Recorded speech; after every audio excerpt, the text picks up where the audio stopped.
네, 표창원의 뉴스 하이킥 3부 시작합니다. 시작하면서 8909님께서 긴급 문자 주셨는데요. 제주는 태풍 때문인지 비가 엄청 내립니다. 비 때문에 나갈 수가 없네요. 이런 문자 주셨습니다. 지금 제14호 태풍 찬투가 북상 중입니다. 내일까지 제주 그리고 남해안에 강한 비와 돌풍이 예상되니까요. 남부지방에 계신 분들 미리 대비해 주시기 바랍니다. 네, 현장을 뛰는 기자, 사건의 핵심을 짚어내는 변호사와 함께 우리 사회를 속속들이 파헤치고 프로파일링하는 시간, 사회 프로파일링. 오늘도 법무법인 덕수 김준우 변호사, 한결의 김완 기자 두 분과 함께합니다. 어서 오세요. 안녕하세요. 안녕하세요. 저희들 지금 사회 프로파일링 유튜브로 생중계되고 있고요. 저희 모습을 보고 싶으신 분, 그리고 댓글로 참여하시고 싶으신 분, 지금 유튜브에서 표창원의 뉴스 하이킥 검색해서 들어와 주시면 감사하겠습니다. 오늘 첫 번째 이슈 준비된 내용부터 들어보시죠. 자영업자들이 스스로 생을 정리하는 사건이 잇따라 발생했습니다. 지난 7일 맥주집 건물 지하방에서 50대 여사장이 극단적인 선택을 했습니다.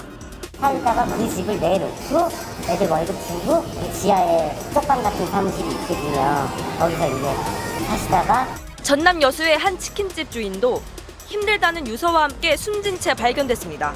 또 지난 1월에도 대구의 한 꼬치집 주인이 가게에서 숨진 채 발견된 것으로 알려졌습니다. 지난주 전국 차량 시위를 열었던 자영업자 비대위는 또 다른 피해 사례도 파악할 예정입니다. 네, 말 그대로 벼랑 끝에 내몰린 분들, 자영업자들의 비극적인 소식이 잇따르고 있는데요. 김준우 변호사 실무 중에도 이런 분들 만나시게 되시나요, 요새? 네, 저 같은 경우는 지금은 이제 소상공인 연합회라는 단체 자문 변호사로서 참고로 한 11월까지 저희가 100건의 무료 법률 상담을 하도록 계약이 되어 있는데 네. 이용해 주시면 될 거고요. 작년에는 제가 소상공인 시장 진흥공단과 이제 용역 계약을 체결하는 데 해서 네. 몇천 건을 저희 법인에서 했는데 저 같은 경우 대구 경북 지역을 중심으로 한 6개월 동안 330분 정도의 소상공인 분들의 상담을 들어주고 의견서를 써드리고 했거든요. 만나보시니까 어떻던가요? 처음에는 제가 코로나 블루가 왔죠. 왜냐하면 계속 망한 얘기, 어려운 얘기를 계속 매주 듣고 있으면 이게 굉장한 감정 노동이기 때문에 이제 어느 순간에 살짝 무뎌지는 제 자신을 발견하고 또 반성하기도 하고 뭐 이렇게 그랬는데 우리 사회 구조가 이 자영업자분들, 소상공인 분들을 위해서 여러 가지 제도랑 정책들은 시행은 되고 있는데 네. 이게 좀 적극적으로 알려지지 못하거나 이러다 보니 종합적인 그 체계적 관리는 좀 어렵다 보니까 뭔가 좀 도움을 받을 수 있는 분들도 이게 좀 미치지 못해서 좀 손길이 닿지 못하는 것들이 많이 있구나라는 걸 좀 절감하게 됐습니다. 몰라서 못 받으시는 분들이 많으시단 말씀이잖아요. 그렇죠. 예, 그냥 절망하시거나 뭐 방법이 있겠나 내가 잘못했지라고 자책하시는 분들이 좀 계셔서 좀 되게 많이 안타까웠습니다. 김한 기자님도 현장에서 취재하시면서 많이 만나 뵀잖아요. 네, 그렇습니다. 저희가 재작년이죠. 자영업 시장에 진입하는 사람들을 중심으로 한 취재를 해서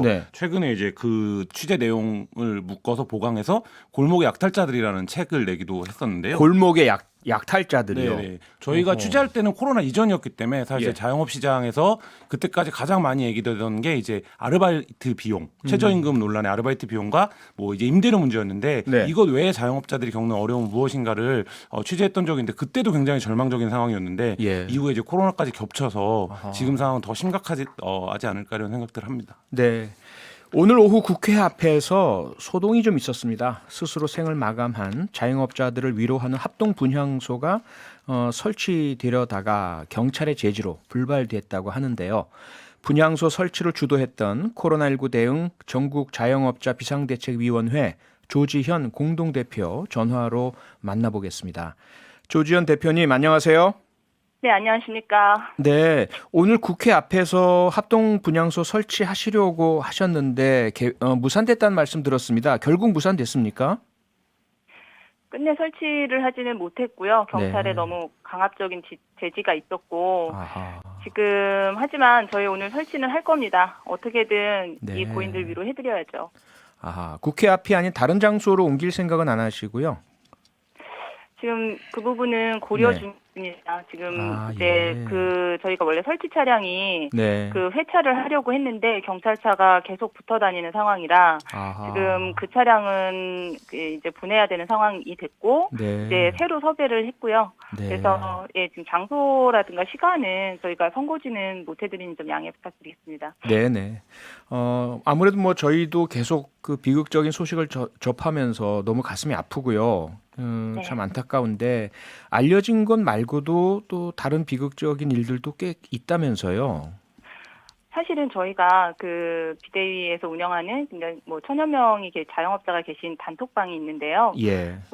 이런 소식들이 들려오기 시작한 건 너무 오래됐습니다. 매일 아하. 단톡방에 얘기가 오고 있고요. 네. 실제로 여기 계신 분, 지인의 소식들이 아니라 계신 분들도 매일 그런 말씀들을 하시고요. 네. 이런 부분들을 서로 위로를 해주시고 계세요. 다시 보시고 조금 더 힘내셔야 됩니다. 네. 라는 서로 간의 위로를 하고 있는 상황입니다. 네. 위로와 힘이 되드리는 말씀을 계속 드렸으면 좋겠는데 저희들이 조금 더 알아야 그래도 어떤 뭐 대책도 강구 같이 할 수 있을 것 같아서 혹시 뭐 사례 몇 가지 함께 나누실 수 있는 게 있을까요?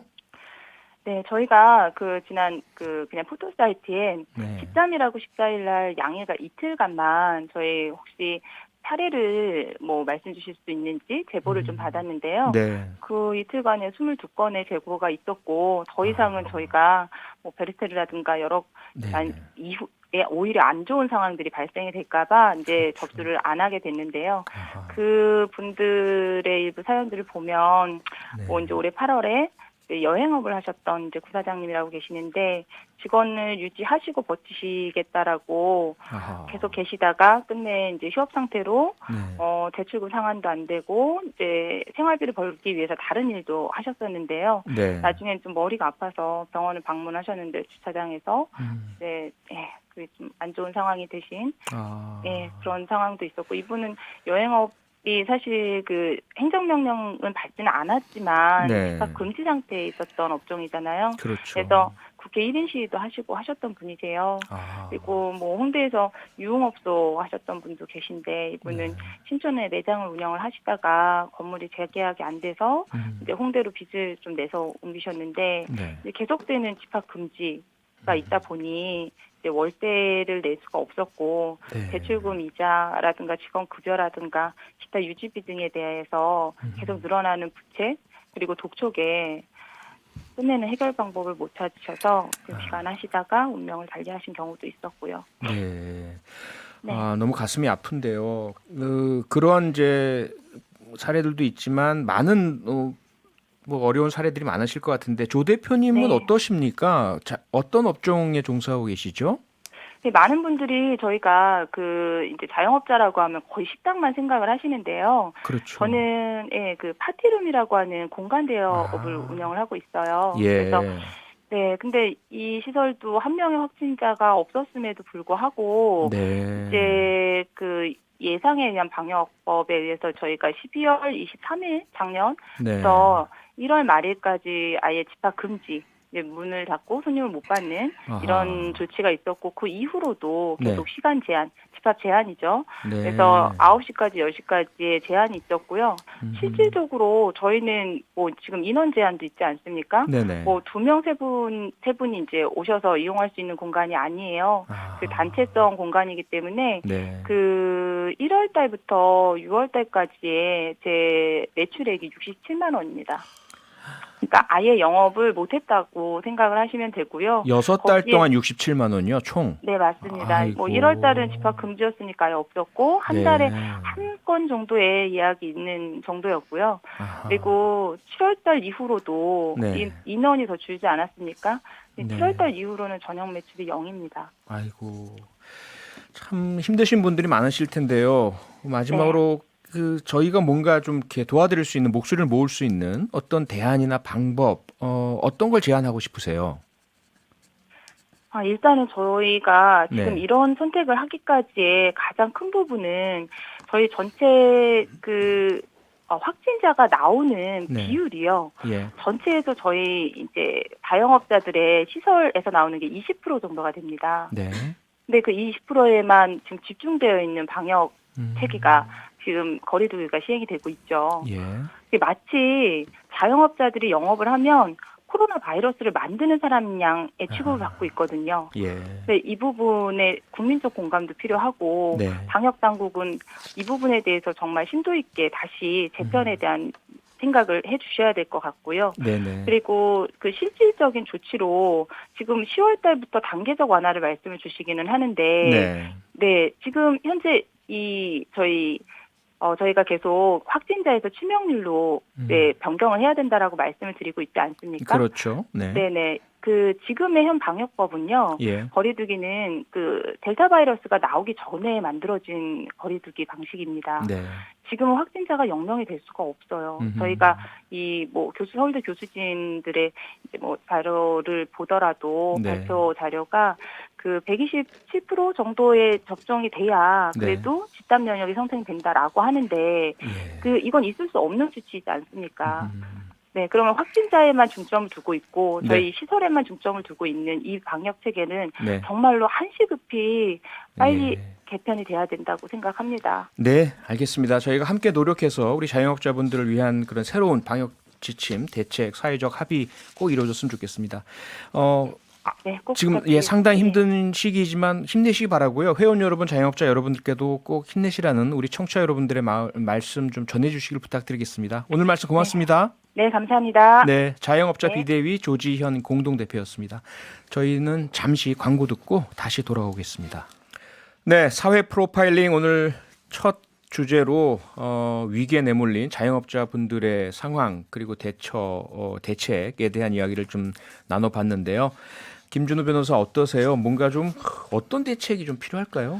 일단 방역 지침과 관련해서는 제가 전문가가 아니라서 네. 뭐 그렇게 말씀드리기는 좀 어렵다는 생각이 솔직히 들고요. 예. 오히려 다만 현재 시스템상 고통이 선별적으로 차별적으로 누군가에게 전가되고 있고 이득을 보는 사람이 또 별도로 있는 건 따로 분명해 있고. 보이기 예. 때문에 그렇죠. 이것과 관련해서 그러면 곧 해결되겠지, 곧 확진자 숫자가 줄어들겠지라는 생각으로 긴 안목에서의 뭔가 대책을 정부에서 충분히 고민하지 않았다라는 생각이 들고요. 예. 손실보상법이 이제 7월달에 시행이 돼서 네. 그 근거 법령이 소상공인기본법에 들어갔고 10월부터 시행이 돼 있는데 네. 이게 결국 소급 적용 안 한다는 거거든요. 그렇죠. 이미 폐업하신 분들 이런 분들을 어떻게 하냐 여기에 대해서는 국가 균형 재정이 문제가 아니라 지금 삶이 무너지고 있는 현장에서 국가가 이렇게 있을 문제가 아니다라는 생각이 좀 들어서 정치권에서 이 부분에서 굉장히 전향적으로 적어도 유럽이나 미국 수준으로 좀 결단을 해야 되는 거 아니냐라는 생각이 들고 네. 일단 마지막으로는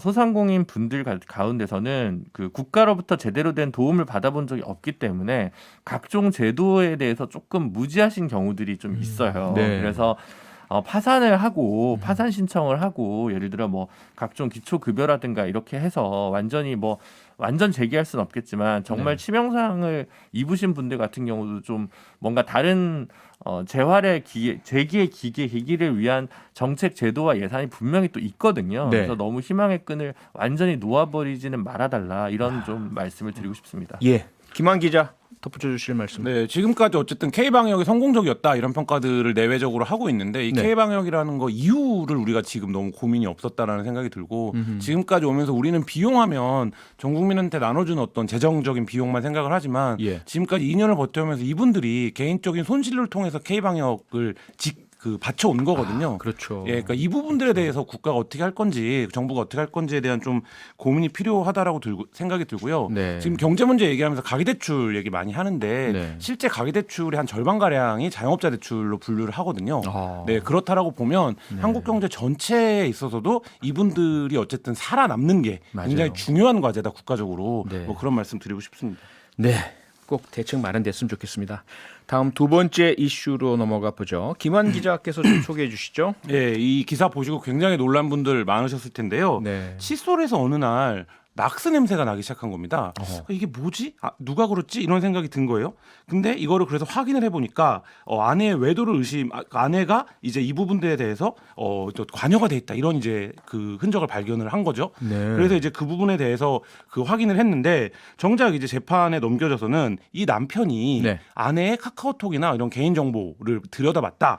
이 부분에 대해서 이제 2심에서 선고유예 결정이 내려진 겁니다. 예. 1심 원래는 이제 그 이분이 벌금 100만 원의 선고를 받고 1심에서 이제 선고가 유예됐는데 이 원심을 파기하고 징역 6개월 및 자격정지 6개월형의 선고 유예. 그러니까 좀 세진 거죠, 형에서. 오히려. 네. 그러니까 이 사건이 지금 2심 판결이 나서 여러 논란이 되고 있습니다. 아하. 그러니까 처음 시작은 칫솔에서 락스 냄새가 나는 어떤 생명의 위협이 느껴지는 그렇죠. 사건으로 본인에 대한 시작이 직접적인 됐는데. 위협이라고 느낀 거죠. 그리고 예. 이게 집에서 벌어진 일은 직감적으로 뭔가가 이제 알게 됩니다. 왜냐하면 이게 느낌이 오죠. 네, 내 생활 촉이 공간이고 오죠. 굉장히 밀접한 공간이기 때문에 네. 그래서 이제 그렇게 시작된 사건인데 그걸 확인하는 과정에서 뭐 아내의 카카오톡이라든지 이를 들여다보고. 들여다보고 아하. 뭐 이런 과정들이 있는데 오히려 재판에 들어가니까 네. 그 부분이 유죄가 난 뭐 이런 사건입니다. 아하. 아니 이건 이제 김준호 변호사께서 조금 설명을 해주셔야 될 것 같아요. 선고유예 결정 그 선고가 내려졌잖아요. 네. 이 선고유예는 무엇인지, 집행유예는 어떻게 다른지 이거 좀 설명 좀 해주시죠. 선고유예는 이제 유죄인 데 유죄 아닌 유죄 같은 거죠. 예, 유행과 가사 같습니다. 네, 그러니까 1년 이하의 그 형을 선고할 때 이제 그 뭔가 개전의 정이 있다거나 뭐 특수한 사정이 있어서 유죄를 내리기에 너무 좀 깨름칙한 사건에 대해서는 네. 판사가 선고유예 결정을 내릴 수 있고요. 그러면 2년이 지나면 이건 면소가 돼서 아예 죄가 아닌 것으로 됩니다. 아하. 집행유예는 그냥 감옥에 가는 거, 벌금을 내는 거를 유예해주고 일정 기간이 지나면 집행유예 기간 내를 지나면 이제 뭐 감옥에 가지 않아도 된다라는 뜻이잖아요. 그래서 네. 집행유예 기간을 한 1년에서 5년 이하 내에서 자유롭게 판사가 또 결정할 수가 있는데 네. 선고유예는 그냥 2년이에요. 그러니까 2년 동안은 사고 안 치면 이것도 이제 무죄가 되는 건데 이게 이제 왜 선고유예를 했냐 이제 여러 가지가 있겠지만 그 특히 이제 이 통신비밀보호법 같은 경우에 이걸 네. 위반하면 제가 알기로 벌금형이 없어요. 그러니까 무조건 징역형이 되는 거죠. 예. 근데 이게 사안이 뭔가 음침한 행동을 하려고 했던 게 아니라 이제 뭐 불륜의 증거, 외도의 증거 혹은 자신에 대한 독살에 대한 증거를 잡기 위한 과정이 있었던 거잖아요. 예. 그래서 지금 그 기사를 보면 이게 이제 대구에서 일어난 사건인 것 같은데 대구 법원에서 이제 판단한 사건인데요. 여러 가지 녹음을 했던 것 같아요. 여러 가지 이제 그 집안에 핸드폰이나 카메라, CCTV나 뭐 이런 것들을 이제 설치를 해놓고 설치하고 이제 녹음을 했는데 예. 남편이 예. 녹음을 한 거가 일부는 이제 위법성 조각 사유라고 해서 그러니까 죄가 안 된다고 결국은 이제 네. 판단한 것들이 있었습니다. 예. 근데 이제 죄가 된다고 판단한 건 아내분과 다른 사람의 대화를 녹음한 부분에 대해서는 네. 그 타인이 이제 자신의 타인이고 이제 둘 간의 대화를 녹음한 부분에 대해서는 우리 법이 이제 처벌을 하도록 돼 있기 때문에 그 네. 부분과 관련해서 문제가 된 사안이고요. 예. 조금 더 복잡하지만 하나만 더 들어가면 일반적으로 통화 같은 거 녹음하거나 이러면 이제 통신비밀보호법 위반이 되는 건데요. 그렇죠. 카카오톡은 라이브 대화를 녹음한 게 아니라 네. 이미 대화가 끝난 거를 이렇게 본 거란 말이죠. 와이프분의 그 핸드폰에 있는 카카오톡 내용을 보고 아마 그걸 뭐 캡처를 떠서 빼내든가 했겠죠. 그래서 네. 그거는 이제 정보통신망 침해죄로 의율돼가지고 법이 약간 달라지는데 뭐 군소리였습니다. 자, 그러니까 네. 조금 복잡하긴 한데요. 네. 우선은 남편이 칫솔에서 이상한 냄새가 나니까 네. 이게 뭐지? 누가 그랬을까? 이거 이렇게 할 수 있는 사람은 우리 집에서는 아내밖에 없는데 그렇죠. 이렇게 한다는 것은 아내가 뭔가 다른 사람과 바람이 나서 네. 나를 제거하려고 하는 거 아닌가? 이렇게 네. 상상이 동원이 되고 네. 그 증거를 잡겠다고 이제 아내의 그 SNS도 들여다보고 녹음도 하고 이렇게 된 거잖아요. 그렇죠. 자, 글쎄 이런 질문을 던져도 될지 모르겠지만 김한 기자는 네. 혹시 아내분의 SNS나 이런 거 이렇게 막 허락 없이 들여다보고 그러신 적 있으세요? 감히 그런 생각을 못했는데요. 네. 근데 이게 네. 이 사건의 특수성이 그 지점에서 여러 사람들이 입장이 갈리는 것 같은데 예. 예를 들면 남편이 칩솔에서 락스 냄새가 난다라는 어떤 직접적인 정황을 네. 자기가 확인을 했는데 예. 이 락스를 왜 묻혔는가를 그럼 확인해보고 싶은 마음이 인지상정인 거잖아요. 네. 근데 이제 그 방법에서 어떤 수단을 쓰면 그건 죄가 아니고 어허. 또 어떤 수단을 쓰면 죄가 된다 이렇게 되는 건데 예. 그렇게 되면 이제 부부간에는 흔히 부부가 어떤 관계냐 이런 네. 걸 놓고 보면 뭐 어떤 비밀도 없어야 된다 이렇게 말하는 사람도 있을 거고 있죠. 아니 부부는 그래도 다르다. 네. 그 개인의 정보를 들여다보는 건 프라이버시 침해고 죄가 될 수 있다. 뭐 이렇게 판단하는 사람들도 있기 때문에 예. 이게 이제 뭐 김준우 변호사가 한 발 더 들어가서 죄가 이제 죄목이 분리된다라고 했는데 네. 저쪽 법률이 그거 자체가 이 관계의 어떤 특수성을 좀 보여주는 게 아닐까 이런 생각도 듭니다. 그래서 여쭤봐야 될 것 같아요. 그래서 아까 이제 설명해 주신 것처럼 아무리 부부 관계라 하더라도 배우자가 다른 사람과 얘기하는 거를 녹음하면 그건 당연히 통신비밀법 네. 위반으로 네, 네. 당연히 처벌받아야 될 텐데 네. 그게 아니라 부부 사이인데 네. 예? 모든 것들 다 공유한 부부 사이인데 네. 배우자의 SNS 좀 들여다본다. 네. 이게 범죄가 됩니까? 아니 뭐 인별그램이나 네.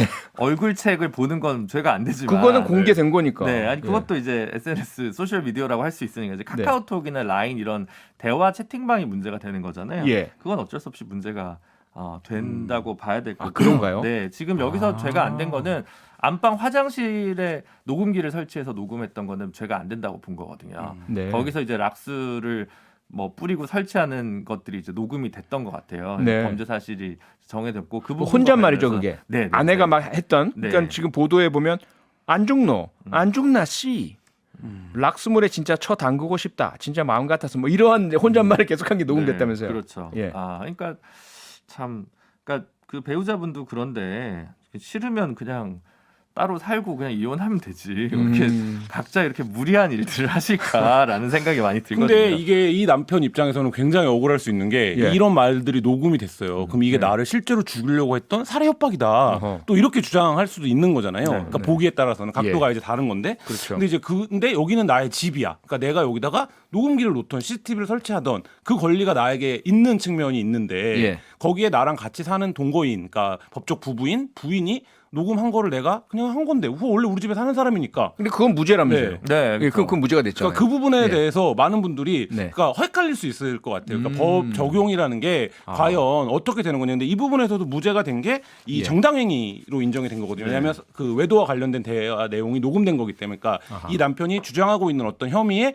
증거가 될 수 있는 내용이 녹음이 된 거기 때문에 네. 근데 그렇지 않으면 예를 들면 다른 경우라고 생각해보면 그런 직접적인 증거로 인정되는 부분이 없었다라고 하면 오히려 배우자가 잘못 오해했다면 예, 뭐 네. 배우자가 걸 수도 있는 상황이 되고 이렇기 때문에 아하. 사실 이게 통신 비밀과 개인 정보라는 게 과거의 법리와는 굉장히 다른 기계들이 있잖아요 최근에. 그렇죠, 그렇죠. 예, 그래서 굉장히 좀 어려워진 것 같습니다. 그것도 있는데 예.